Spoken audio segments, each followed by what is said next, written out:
Kita lanjutkan ke pembahasan selanjutnya terkait dengan Battle Rock Defense season kelima Nyan Fan Academy Journey episode ke-54 atau 55. Ini terkait dengan kekacauan sekte Mystic Lord saat ini. Yunsan bingung kenapa pasukan yang diperintahkan untuk membantai klan Miter masih belum kembali. Padahal seharusnya tidak butuh waktu lama kalau hanya untuk menghabisi klan Miter saja. Kemudian ada seorang tetua melaporkan kepada Yunsan bahwa tablet roh tetua Yundu dan tetua lainnya yang ditugaskan untuk menyerang klan Miter telah meledak. Mungkin mereka sekarang dalam keadaan yang kritis, padahal klan Miter tidak memiliki kekuatan untuk bisa melawan kita. Yunsan menganggap bahwa semua ini adalah suatu kesalahan. Namun, sesaat kemudian semua tablet roh benar-benar hancur seketika. Semua orang kaget dan panik. Salah satu tetua berkata, bagaimana ini mungkin? 2 dohuang dan 7 dohuang. Faksi manapun di ibu kota kekaisaran tidak akan memiliki kekuatan untuk bisa melawannya. Apalagi kalau hanya klan Miter. Semua tetua panik dan berbicara satu sama lain. Jen bilang kalau 3 klan besar dan keluarga kekaisaran telah bekerja sama. Karena mereka benar-benar berani untuk bekerja sama dan memprovokasi kita, sekte Mystic Lord. Tolong pemimpin sekte untuk memberikan perintah untuk membasmi 3 klan besar dan keluarga kekaisaran. Betul sekali, pemimpin sekte. Sekte Mystic Lord tidak akan menahan provokasi semacam ini. Kita harus membiarkan mereka membayar harga dengan darah. Yunsan sangat marah sambil berkata, bajingan kecil dari klan Xiao itu telah kembali. Klan Xiao? Jen bilang itu Shaoyan. Semua orang kaget mendengarnya. Shaoyan 3 tahun lalu telah mempermalukan sekte Mystic Lord. Sekarang telah kembali.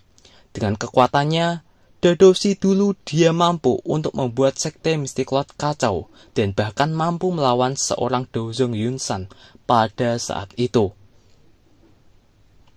Bukankah orang itu sudah mati? Kata salah satu tetua di sekte Mystic Lord yang kaget. Namun Yunsan langsung menjawabnya. Aku merasakan auranya sebelumnya. Sepertinya orang itu telah kembali. Yundu dan yang lainnya mungkin telah bertemu dengannya. Salah seorang tetua pun berkata lagi. Bahkan jika kelompok tetua Yundu bertemu dengan orang itu, tidak mungkin bagi mereka untuk mati dan luka seperti itu. Kita memiliki 2 dohuang dan 7 dohuang. Mereka tidak akan begitu cepat dikalahkan bahkan jika mereka bertemu dengan 3 atau bahkan 4 elit dohuang. Jen bilang kalau Shaoyan sekarang telah menerobos ke kelas Dozong dalam waktu 3 tahun yang singkat ini. Yunsan membalasnya. Meskipun dia mungkin tidak berhasil menembus kelas Dozong, tapi dari aura sebelumnya, sepertinya dia telah mencapai kelas dohuang. Keributan besar benar-benar terjadi di aula sekte Mystic Lord. Sulit untuk mempercayai kenyataan dan informasi ini. Anak kecil yang 3 tahun cuma seorang Dadoshi, sekarang telah mencapai dohuang. Sungguh bakat yang sangat menakutkan, bahkan tidak ada orang yang bisa melawan bakat tersebut. Yunsan sangat marah dengan aura membunuhnya keluar. Dia menyadari bahwa anak itu akan menjadi masalah besar di masa depan untuk sekte Mystic Lord-nya. Yunsan berkata, bajingan kecil, saat itu kamu bisa dianggap beruntung telah melarikan diri. Namun, jangan salahkan aku yang dulu karena kejam, karena kamu datang mencariku kali ini. Salah satu tetua berkata kepada Yunsan, pemimpin sekte, apa yang harus kita lakukan? Haruskah kita mengirim seseorang untuk pergi dan menyelamatkan tetua Yundu dan yang lainnya? Yunsan jawabnya, tidak perlu. Mereka semua telah mati. Tidak berguna mengirimkan bantuan. Bajingan kecil itu akan datang mencari kita sendiri. Karena itu masalahnya, kita akan menunggu dengan tenang. Yunsan melanjutkan memberikan perintah kepada semua orang. Beritahu semua orang bahwa sekte Mystic Lord akan memasuki status siaga tinggi. Mulai sekarang, bunuh siapa saja yang mendaki gunung secara diam-diam. Semua orang yang mendengarnya berkata, siap Pak. Setelah itu, semua orang pergi meninggalkan aula Sekte Msiklot meninggalkan Yunsan sendirian. Kemudian ada tawa yang tiba-tiba terdengar. Hahaha. Bagaimana? Aku baru saja memberitahumu bahwa Soyan telah bertahan di wilayah Black Corner. Sepertinya Sekte Msiklot akan menghadapi masalah besar dengan kembalinya bocah itu kali ini.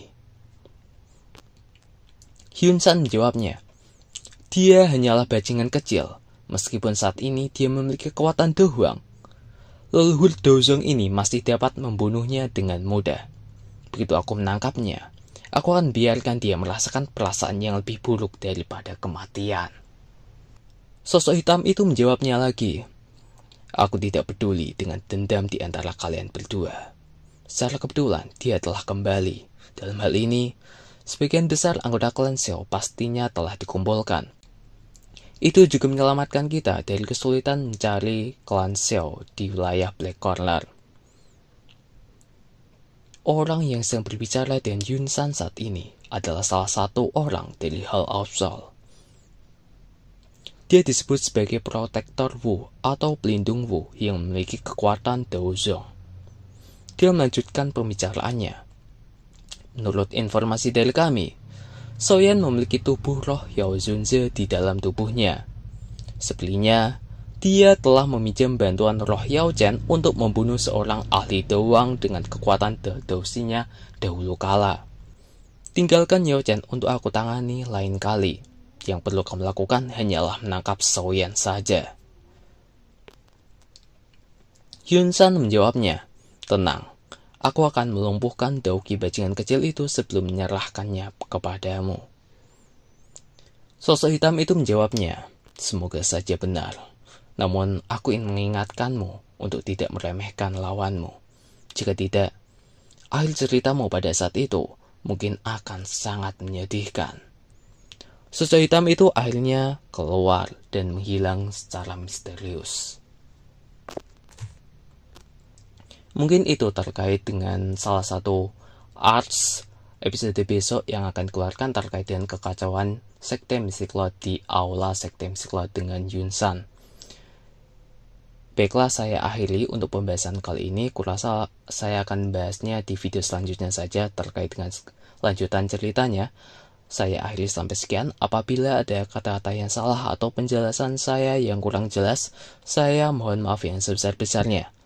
Wassalamualaikum warahmatullahi wabarakatuh.